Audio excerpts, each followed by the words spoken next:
Welcome to Business Masters Season 2, where we engage in in-depth conversations with visionaries transforming industries and redefining business landscapes.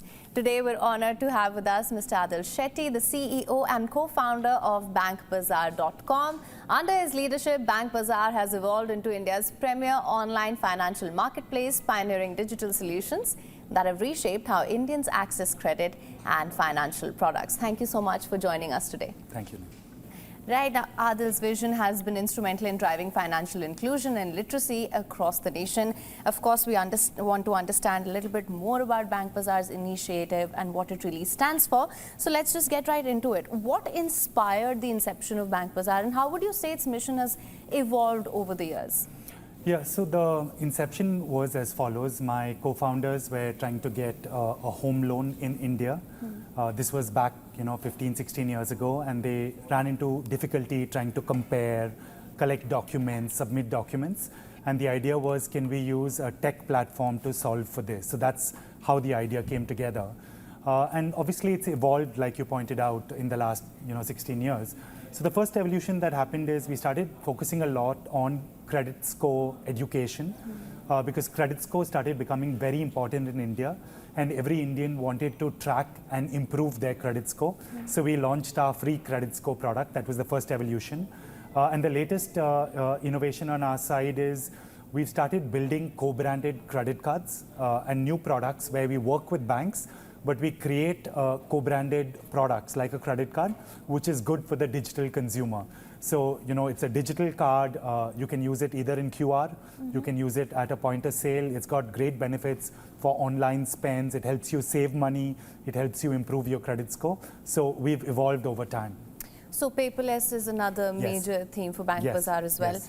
Also, I was going through the recent Money Mood 2025 report and it highlights significant trends in personal finance. So could you just share some key insights from this report, particularly the surge in gold loans, the shift towards SIPs over perhaps traditional FDs? Yeah, those are two great trends, Neem. So let's focus on them. So what's happened with SIPs, right, is consumers who traditionally, young consumers used to go with fixed deposits 5-10 years ago, but now mutual fund is the way to go. So people have realized you can get a higher return in a mutual fund.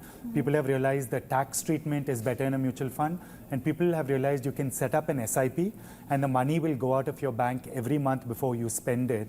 So for the very first time, right, we've seen more and more people gravitate towards SIPs than towards FD. I think it's a great sign.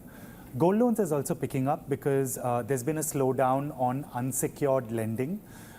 You might be aware of this, but India has 25,000 tons of gold, which is primarily in houses. Women control 25,000 tons of gold in India. Okay. That's 3 times more than the US Fed. We have 3 times more gold than the US Central Bank has. In Indian households. In Indian households. And people are realizing rather than go to an informal pawnbroker or to go to someone who's a money lender, the RBIs made very strict rules saying how can a bank lend against gold? How can an NBFC lend against gold? So gold loans are growing very, very fast now because in a slowdown, right, in a unsecured slowdown, people are realizing you can use gold and get a loan at a good interest rate. But the important thing is to use it prudently and to be able to pay it back. All right, and also the Aspiration Index, another BankBazaar initiative. It also provides a unique lens into financial goals of Indians. So what would you say were some of the surprising finds from that? See, I'll tell you one thing that's not surprising is the number one goal every Indian has is to pay for their child's education, right? And I can relate with that because I have a 6-year-old daughter. That remains the number one aspiration in India. Number 2, no surprises, owning a home. So people want to own a home. So those are the 2 not surprises.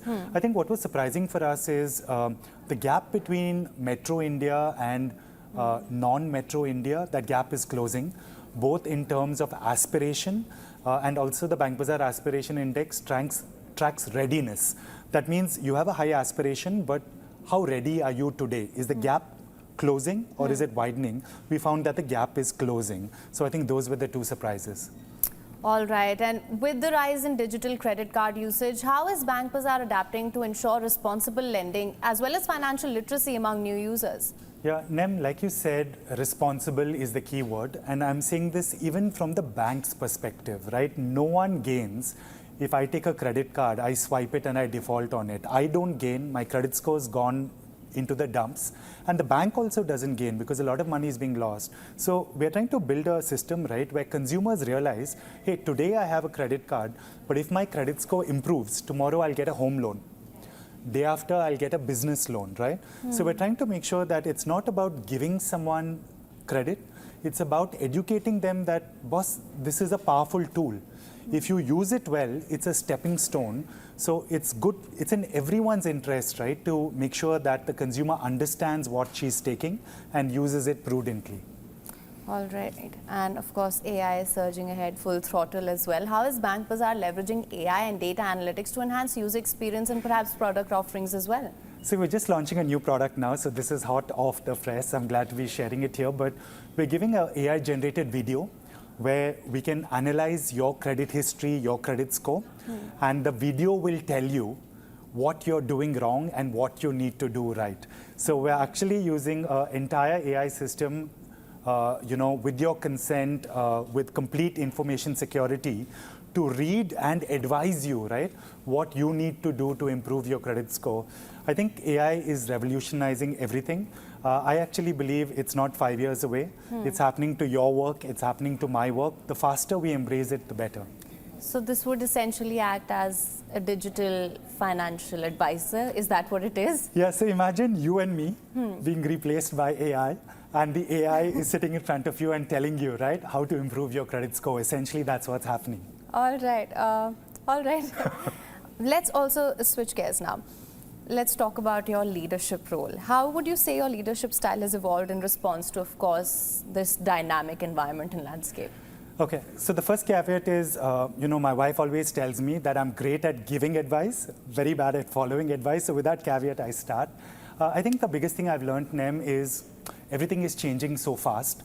Even what we thought was, this is how business works 3 years ago, it's changed today. So I think as a leader, I'm just trying to stay continuously learning, saying that I'm not going to be judged by how much I know, and it doesn't matter what I did 5 years ago. What can I learn today, right? Can I learn from what the regulator is saying? Can I learn from competition? Can I learn from what is happening in the industry? So I think continuous learning is what I'm trying to train myself on. All right, and what strategies would you say have been pivotal in achieving BankBazaar's significant growth recently, and how do you plan to sustain this in the coming years as well? Yeah, great question. So we've grown our business at about 45% for the last 4 years. So clearly that's good growth in a challenging environment. The key to it, I think, is to building a business which has stickiness with the consumer and is a recurring revenue business. So what I mean by that is, when we give you a BankBazaar product, a BankBazaar co-branded credit card, hopefully you'll use that for the rest of your life, right? And you'll use that when you shop online, you'll use that when you go out for a restaurant for a meal with your family. So we're building a business where it's sticky. So it's not a one-time relationship saying you bought a product on BankBazaar and it's finished. But you will come back, check your credit score every month. We'll give you advice saying, hey, if you pay your bill on time, your credit score will go up by 30 points. So it's about building a sticky relationship and thereby building a recurring business, right? Where our business is getting strengthened every year because we're starting from a strong foundation and then adding to it every year. I'd reckon trust has to be a core tenet of that as well, and that was exactly what I was going to come to next. Right. What measures do you take to ensure that user data protection and also ensure regulatory compliance? Yeah, so I'll start with the second question first. Regulatory environment is very important in India. The key to success is to play by black and white, right? Exactly what the regulator wants. So we engage via premier industry bodies to understand when a new regulation comes out, what does it contain? And as an industry, we go back with feedback saying, hey, this looks 80% very good, but hey, what about doing this change to benefit the consumer this way? What about this change to make better use of technology? So we're constantly engaging on all the rules and laws as they come out, but as a large industry body. In terms of InfoSec, I think every company has to have right from the top a belief that InfoSec is a make or break, and then dedicated teams, all the best certifications, all the vulnerability assessment, penetration testing. So you take it as one of the strong pillars on which you build your business. Right, and I also want to touch on something that you'd mentioned earlier when we were talking about the Aspiration Index. How is BankBazaar working towards bringing underserved populations into the financial fold as well? How do you work on that? Yeah, so we've tried to approach it using a new product we've just launched. So, a co-branded credit card typically is for a prime consumer. So a prime consumer is someone who has a credit score over 750, right? All right. And is someone who is has a good job, has a good salary. But we were saying for people, who don't have existing financial products, Right. don't have a credit score. So we just put out our plans and we've launched a gold loan product. So a gold loan product very often is the first entry product into a credit scoring system. So what I mean by that is if I have no credit score, typically no one will give me a personal loan. Right. Because they'll be like, who are you? How can I lend you money? How do I know you'll pay it back? So we tell people, take a gold loan and pay it back. Because if you take a gold loan, you can do it even without a credit score. But when you pay it back, your credit score will go up to 750, it'll go up to 775. And then you can take a car loan, then you can take a home loan. So we've just partnered with Muthoot FinCorp and we've launched a gold loan product wherein consumers with no credit history, no credit score, first-time borrowers can take a gold loan and enter the system. We also think it's much better they do it with a bank or with an NBFC than to do it in an informal sector. And one interesting data point, Ma'am, is 65% of gold loan borrowing in India is via the informal pawnbroker money lender system. Only 35% is via banking and NBFC system. So we believe even if we can bring some of that informal into formal, there's a tremendous amount of saving, right, which consumers can get on that gold loan. All right, but how would that work? Because essentially I'm assuming there's some trust factor there as well. So how does that prove to be a better alternative? So two things, right? So RBI has done a great job in making the rules around gold loan very transparent. So I have to give you a 75% value of your gold, I have to give you as a loan. All right. I have to give you clear notices saying who is picking up the gold, what is the weight of the gold, what is the purity of the gold, where am I storing the gold, are you paying back on time, when am I auctioning the gold, a reserve price for the gold. Now, if I go to an informal system, right, these 10 protections are not there. So the RBI has done a great job saying, if you do it with a bank or NBFC given a license by RBI, these 10 rules have to be followed. Right. Now, the savings will also be there. So if you move from an informal system where you're paying more, right, compared to a formal system where it's so black and white, automatically the cost saving will be tremendous. Okay. We believe that, if even 1 lakh crores of informal gold loan moves to the formal sector, there could be, 20, 30,000 crores of interest saving for consumers. All right. Okay, so we want some personal insights and we want to understand how you manage such a high pressure role as well. So that's the first question. How do you manage stress and maintain a healthy work-life balance? And essentially, what does work-life balance mean to you? Yeah, so I think, Naim, stress has become part of everyone's life. And, I want to go back to when I was 14, 15. I told my parents, I'm stressed out for 10th standard exam. And they put me in a meditation class. Right. So even today, right, since I was 15, every day I do transcendental meditation. There are various forms of meditation, but transcendental meditation is a form of meditation where you let the thoughts come and go through your head, but you try and focus on your breathing. So I try and do 30 minutes of that. I don't know how much it helps me, but I do it every day and, to reduce my stress levels. So you would say that that's one ritual or a habit that helps you stay focused and productive? Absolutely. All right. And is there a book or a resource that's had a profound impact on your leadership style? Yeah, so there's a book I've been reading recently which is called Difficult Conversations. It's done by a group of professors in a negotiation project in a top institution in the world, one of the institutions Trump is going after right now. So in that book, it actually says that when you enter a difficult conversation, and you'll have difficult conversation at office, you'll have difficult conversation with your spouse, you'll have difficult conversation with your parents, right? But enter the conversation and try and avoid who's right or wrong. Try and avoid who's to blame. Just say what you felt, what you want to do to move forward, but don't try and ascribe blame. So it's something that I'm trying to adapt in my professional and personal style, saying that whenever you're in difficult conversation, just focus on the issue and try and stay away from blame or trying to decide who's right or wrong. Because the minute you go to that, right, no one is going to come out looking good in this conversation. And I'm sure in your role as a CEO and a co-founder, you're having a lot of those difficult conversations Yes. on a daily basis. So Yes. is there something that stands out to you, something that's really hard to navigate that you've learned to do over time? Because I'm sure you're dealing with a lot of people as well. Yeah, so I think, one thing I'm really working on now is you realize that, markets go up and down, right? Investors' sentiment goes up and down. But how do you really motivate, your entire organization and yourself to stay focused on the long-term goal? And you realize that, you've got to maintain your sense of humor, you've got to maintain your positivity, and none of it is easy. But what I've realized is today we have access to such great tools, Nem, right? People are listening to your show.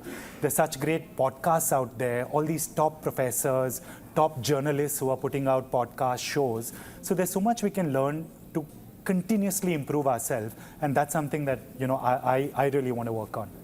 All right, and if you reflecting on your journey, what advice would you offer to aspiring entrepreneurs in this space? So I think I've covered it in the sense that I would say I never feel that I'm defined by something that happened 10 years ago, saying that, hey, we had this big success, or I had this big win. But what I realize is every day I'm changing. Like every day I can become a better person. And the constant attempt is to say that in such a dynamic market, if we think we know everything, it's a recipe, for an issue. Let's just keep learning. Let's see what other people are doing well. Let's learn and let's try and, adapt and be agile in this market. All right, and outside of your professional achievements, what's a personal accomplishment that you're particularly proud of? So, I wish, and, in my future, I want to work on adding value and helping the larger society. I think that's one of my aspirations. I think one of the things I do now, I'm not sure if you would call it personal, but as part of my work, I do a lot of work on policy making feedback. So every time a new law comes out, whether it's digital privacy, whether it's central KYC, whether it's a law on fraud, I try to work with all my banking partners. We try and collate our information, get the industry feedback, and go back to the government saying, hey, here's what we feel as practitioners, whether it's in AI, whether it's in tech. So that's something I feel I'm adding value to the entire industry. And on the former, I'd like to work in terms of saying, how can I give back, right? And how can I contribute using my time and money? But that's an aspiration. All right, so I just want to expand on that as well. When we talk about policy feedback, what does that essentially entail? Is it your own research that you're conducting? What does that entail? Yeah, so today when laws come out, Nem, let's say a law on AI, right? So there's a section, there's going to be a section in Digital India Act on AI. A lot of times AI is so dynamic that even people who are on the ground who are using it are seeing it change on a month by month. So it's very hard, right, for someone who's a policymaker to be able to know all the answers as to what the latest on the ground is. So I think you need a situation where there's a lot of consultation. So there's someone, let's say, in a ministry who's drafting the law, but I think the industry practitioners need to go and give feedback saying, hey, have you thought about this point? This will benefit consumers. If you do this, right, it might slow down the innovation. India might get left behind. So the good thing that's happening in India is whenever a law comes out, they put out a draft. So look at the Digital Privacy Act. They put out a draft and saying, okay, for 2 months, I'll take feedback. So industry bodies get together, they look at the entire law, and they say, we agree with 1.2, 3.5, 7.2, but on these 3 clauses, we have feedback, and why that feedback is good for India. So, I actively participate in, collecting this feedback because, see, at BankBazaar, we work with all the banks. So what are the banks thinking? What are the NBFCs thinking? What are the fintechs thinking? Collate that as an industry body, go back, have a meeting, discuss it. So whatever comes out, we can move the country forward.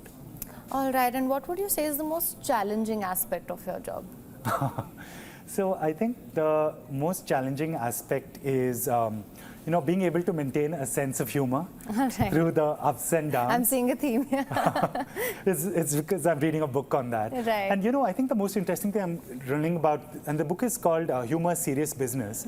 They actually say that if you maintain a sense of humor, you can solve your business problems better. So let's say I'm in a tough negotiation and I'm able to bring, a sense of appropriate humor to it, we are much more open to relaxing and hearing each other out. So I think for me, the superpower that I want to work on is I want to work on maintaining a sense of humor, right? While navigating through all times. Right, and appropriate humor being the operative word. Exactly. All right, and if you could offer your younger self one advice when you started out early on, what would that be? So I'd say that, if you can enjoy every day, because, things change, right? You asked me earlier, I would give anything if this was pre-2023 and I could tell my mother, right, what my work day was like, that I was in an interview with you, but, she's no more. And I realized that my daughter's growing up, right? She's 6.5. She thinks I'm a superhero. So maybe that's not going to continue for too long. So I'd say that, if I can tell myself that enjoy every day and make the most of it, because you don't know when it's going to disappear. So just to carry yourself with a little bit of lightness. Exactly. All right. And of course, there are a lot of young viewers who are looking at you for some advice and for some guidance as well. So for individuals aspiring to enter this industry, what foundational advice or what do you think are some non-negotiables that they do need to have in place? So I'd say that, when it comes to financial services in India, compliance is very important. And I think the framework in India is very black and white. I think there are a few other markets globally, right, where innovators can operate in the gray. But I think in India, the framework is, here is the black and white way of doing things and work around it. So if anyone is working in the financial services space, I would say that understand the framework that the policymakers want and fit in with that framework. So pay great attention, right, to staying within black and white compliance boundaries that are already established in the country. All right, and just to expand on that further, just for better understanding, what are some skills or competencies that young professionals should focus on developing as they enter this landscape? See, the problem, Nem, is things change too fast, right? So let's say when we started business over a decade and a half ago, there was no such thing as AI, right? Today, like I said, we're making personal assistants to, in a video, advise you like this on how to improve your credit score. So I think it's hard for me to focus on a competency, but I would say just be open to constantly upskilling. And today the tools are there. It's happening in media, it's happening in fintech. Just have that competency of continuous learning. That I think is going to help you the most as you navigate your career. Right, and I guess I want to understand your opinion on that as well. We've been talking about tools that we have at our disposal now and AI as well. As someone who is in a decision-making role, how do you decide how much of that, how much of the work or automation AI can take over when it comes to, let's say, we were talking about the digital financial advisor. What I'm trying to understand is how do you ensure that there's trust there and there's reliability when it comes to that? Yeah, so see, here's my current framework of looking at AI. And there's a great book which is called Competing in the Age of AI, which Professor Lakhani has written. What the book says, right, is the human has to take liability for the product, for the correctness and the validity of the product, right? But as humans, we are going to go from actually doing the work to building these agents and then constantly curating these agents. So we are in charge of upgrading the agents, making sure the agents don't have a bias, making sure the agents are developing for the next level. But our job is taking ownership and liability, but from actually doing the work, we're all going to become agent designers. So I think as companies, we own the final ownership of the product, but the point is the work or the delivery is going to be done using AI. It's not going to be done by a human. All right. And also, in your observation, what common pitfalls do young professionals encounter and how can they proactively avoid them? So I think as we get more experience, we get a sense that we understand how things work. And we also see a lot of successful people around us who seem so sure of themselves. I actually believe, right, that we never know all the answers. Right. One of the things that we need to do is to be able to listen to other points of view, right? And listening is not very easy. It requires making a conscious effort at all times. So I feel the biggest pitfall I'm trying to avoid is feeling that I know everything. And even though I'm dying to speak at all times, I think I'm trying to train myself saying that just listen. And if you're able to understand what the other person is trying to say, you'll probably have a much better conversation than if you just keep talking all the time. And with that, it's a wrap on this edition of the Business Masters. Adhil, we really appreciate you giving us your time. Thank you so much for joining us today. Thanks, Nen. And for our viewers, we will be back next time with more such insightful conversations. It's a wrap for now. Stay tuned.